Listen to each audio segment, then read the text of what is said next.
how to apply for Bank of America personal loan. Hello everyone, this is Lisa from Create, Login and Delete. Now let's get started. Open any of the web browser. At the top you can see the search box. Type in their bankofamerica.com and search for it. You will be directed to the official website of Bank of America. Over here you will find different sections as checking, saving and CDS, credit cards, home loans, auto loans, but you won't find the option of personal loan.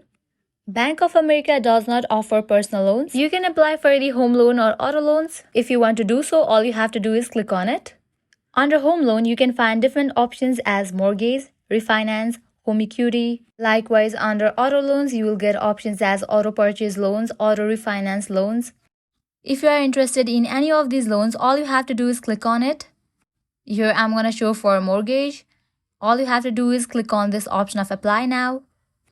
Now all you have to do is continue with the process to apply for the loan. So this was all for this video. I hope now you guys are clear if you can apply for the personal loan using Bank of America or not. If this video was helpful to you, make sure to like, share and subscribe. Thank you.